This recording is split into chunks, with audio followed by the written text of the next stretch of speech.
तूच सांग काय सांग मी कसं सांगते तू सांग वहिनी सांगा तर तुम्ही मग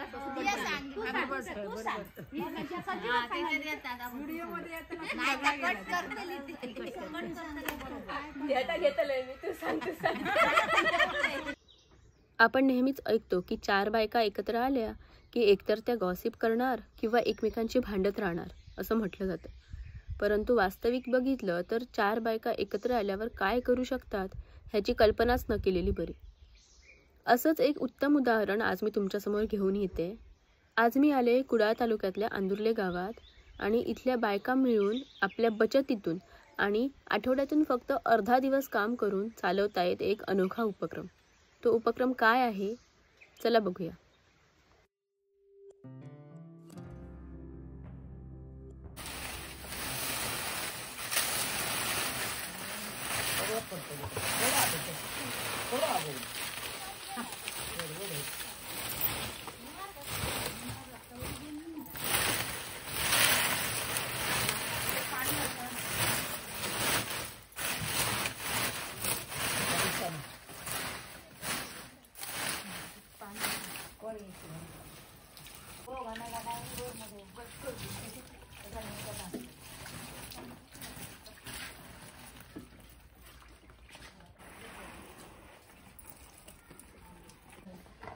पहिलो पत्यारो घातलात बरोबर, त्याच्यावर पाणी ओतलात आणि आता त्याच्यावर शेण घालतलात.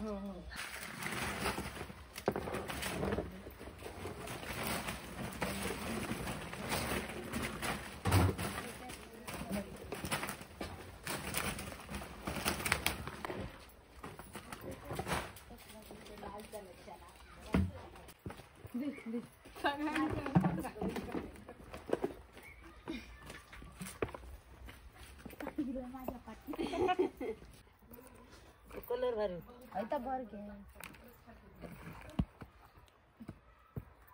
सापच सुकला सुकला नको हिंबार कसा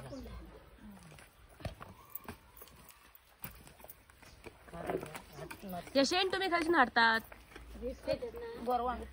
विकत घेतात इकडच्या लोकल माणसांकडे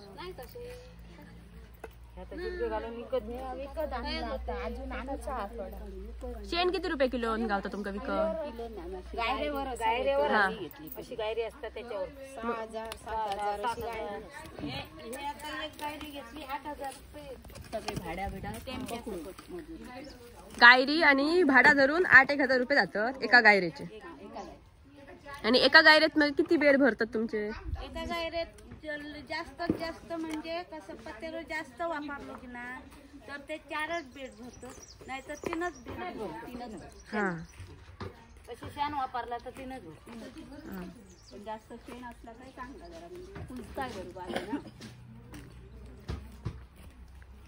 आता शेण घालून पूर्ण केलं पत्र्यावर बरोबर. आता तुम्ही पाणी घालताल परत वर.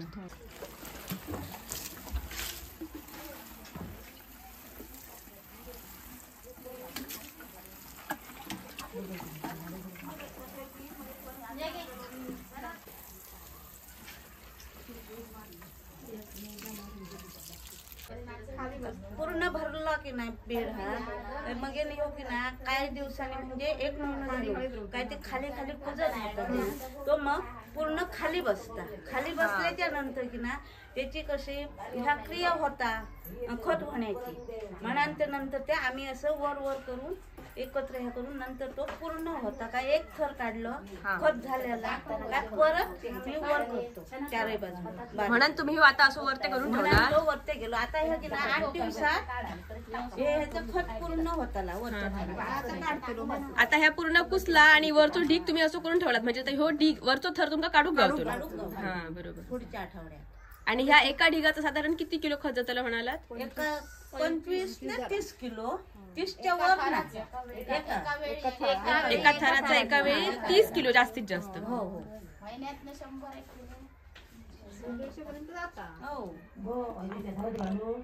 ह्या आता गांडूळ खत तयार झाला ना. आणि फिर्या हो या बेड मधलं शेवटचं थर असा काय? नाही नाही अजून 2 थर म्हणजे अजून खालचे 2 थर असं. ह्याच्यात तुम्ही माती खैये वापरत नाही आणि जो पत्यार वगैरे मगाशी घातला तो सगळं कुजान असा एकदम भुसभुशीत तयार झाला. म्हणजे आता ह्या बघून कोण म्हणा शकणार नाही की ह्याच्यात पत्यार घातलं.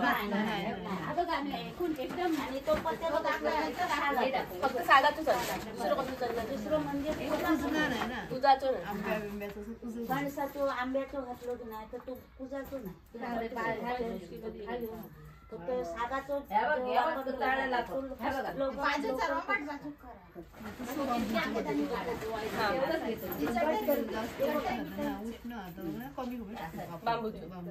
बांबूचो बघा गांडूळ खत.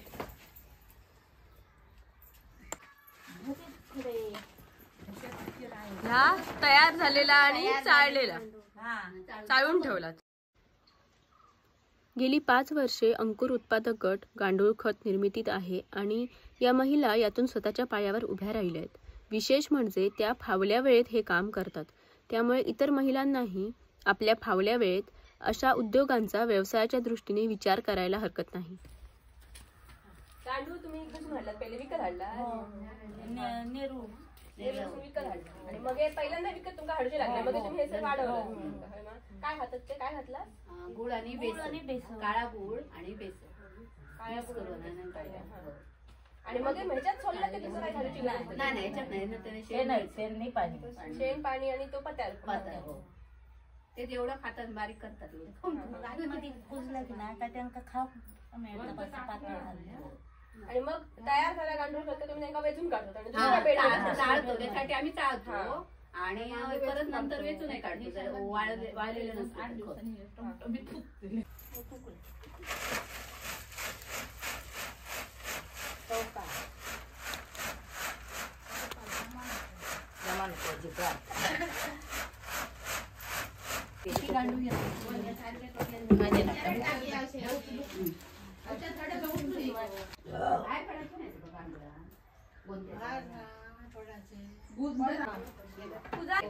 एक थर काढतो, परत खाली असं हलवतो, परत त्याला पदराने कुजल्यानंतरच गांडूळ सोडतो. समजला? कुजात 1 महिना लागतो. पाला पाचोळा असतो ना, तो जरा कुजायला नाहीतर दातात त्यांच्या लागणार नाही ना.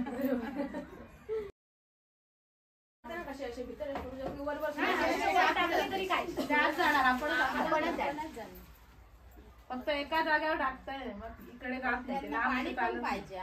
घातल्यावर पाणी म्हणजे एक दिवस आड करून शेणाचं पाणी तयार पातळ करून आम्ही टाकतो. 1 महिना कुजण्यासाठी साधं पाणी घालायचं, गांडूळ टाकतो शेणाचं.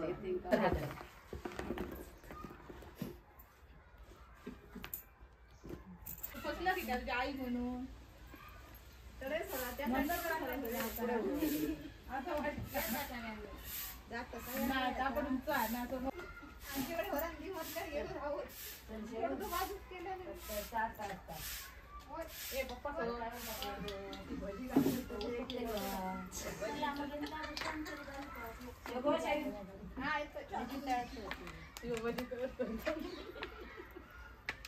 म्हणजे या खतामुळे लहान मुलं सुद्धा हे करू शकतात. या खतामुळे इन्फेक्शन पण काही नाही आपल्याला. आम्ही म्हणजे आता 6 वर्ष आम्ही व्यवसाय हा करतो. त्यामध्ये सर्दी खोकला कुठचं तरी काही हे झालं इन्फेक्शन म्हणजे काही झालं प्रॉब्लेम आजारी त्वचा रोग वगैरे काही नाही. 6 वर्ष आम्ही आता एवढी जण आहोत, म्हणजे 15 जण आहोत. त्याच्यात 2-3 झाली पण सांगा त्याच्यामुळे त्रास काही नाही. हाताने सुद्धा तुम्ही कुठच्याही रोपाला म्हणा कलमाला झाडांना घातलं तरी चालते हाताने.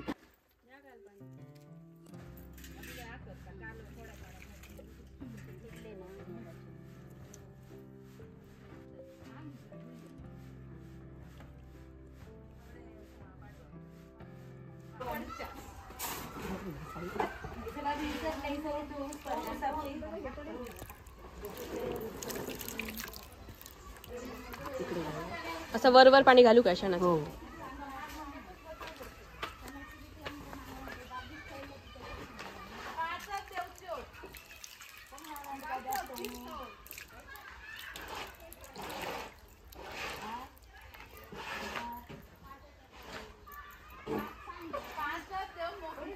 या गांडूळांका टॉनिक गांडुळांचं जे पाणी बाहेर जातं त्याचा आपण वर्मी वॉश म्हणून उपयोग करतो आणि ते मिरची लागवड वगैरे याच्यासाठी वापरू शकतो, फवारणीसाठी पण वापरू शकतो. त्याच्यामुळे काय म्हणजे कशासाठी आहे ते पाणी? ते थंड राहण्यासाठी जास्तीत जास्त, म्हणजे ते गांडुळांचं खाद्यच आहे ना ते. त्याच्यामुळे म्हणजे ह्या बेड मधलं जे पाणी हे असं जे बाहेर येतं, हे जे पाणी इथून बाहेर येतं हे तुम्ही साचवून मग ते वापरता वर्मी वॉश. वर्मी वॉश आणि पिकं म्हणजे जी झाडं आहेत ज्यामध्ये तुम्ही लावणार ते थंड राहतं. फवारणी करू शकतो तुम्ही कलमांवर म्हणा, काजूंवर, नाहीतर मिरच्यांवर, मिरची लागवड, भाजी लागवड त्याच्यावर. हे पाणी ह्याच्यात तुम्ही असं साठवून ठेवता आणि मग कोणाला हवं असेल त्यांना देतो बॉटल 25 रुपये लिटर. हां.